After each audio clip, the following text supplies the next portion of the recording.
جو لوگ گناہ کرنے کے بعد توبہ میں ٹال مٹال کرتے ہیں، ایسے لوگوں کو موت اچانک آتی ہے، یعنی ان کی موت زیادہ تر حادثات میں ہوتی ہے۔ اس لیے توبہ کرنے میں کبھی دیر مت کیا کرو۔ آنکھیں نفس کی جب پسندیدہ چیز دیکھنے لگیں تو دل انجام سے اندھا ہو جاتا ہے۔ وضو جوانوں کی طرح کرو، نماز بوڑھوں کی طرح پڑھو اور دعا بچوں کی طرح مانگو۔ قربان جاؤں اس خدا پر جو انسان کو دکھ دیتا ہے اس کی برداشت کے مطابق اور خوشی دیتا ہے اس کی اوقات سے بڑھ کر۔ زبان کا لگایا ہوا زخم نیزے و تلوار سے لگائے زخم سے زیادہ گہرا ہوتا ہے۔ یہ دنیا کافر و منافق کے لیے جنت ہے، جبکہ یہ دنیا مومن کے لیے ایک قید خانے کی مانند ہے۔ اگر حق کو نہیں پہچان سکتے تو باطل کے تیروں پر نظر رکھو، جہاں پر لگ رہے ہوں وہی حق ہے۔ غم کو دور کرنے والی بہترین چیز تقدیر الہی پر بھروسہ کرنا ہے۔ ادب یہ ہے کہ جب تم اپنے گھر سے باہر نکلو تو جس سے بھی ملاقات کرو اس کو اپنے سے بہتر جانو۔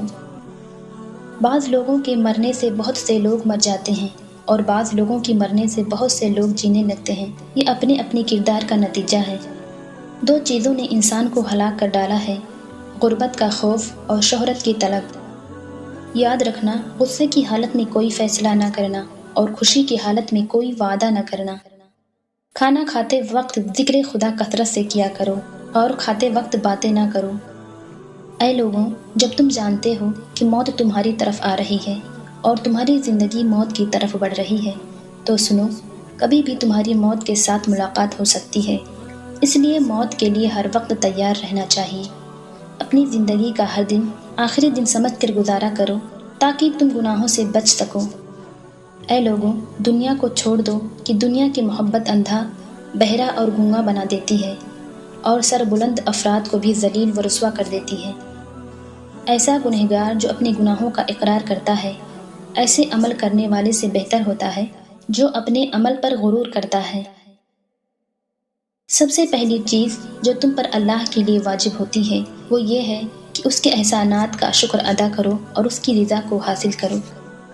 اگر انسان کو تکبر کے بارے میں اللہ کی ناراضگی اور سزا کا علم ہو جائے تو وہ بندہ صرف فقیروں اور غریبوں سے ملے اور مٹی پر بیٹھا کرے۔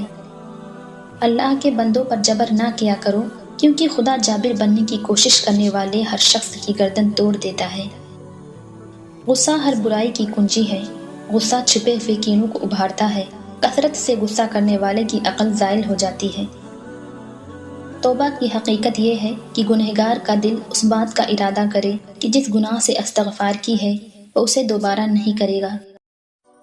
کسی نعمت کی ناشکری نہ کرو، کیونکہ حقیقت میں ناشکراپن سب سے بڑا اور گھٹیا قسم کا کفر ہے۔ خدا کو دھوکہ دے کر جنت نہیں خریدی جا سکتی اور خدا کی اطاعت کے بغیر خدا کی رضامندی حاصل نہیں کی جا سکتی۔ لوگوں کے اخلاق کے مطابق ان سے میل جول رکھو اور اعمال میں ان سے علیحدہ رہو۔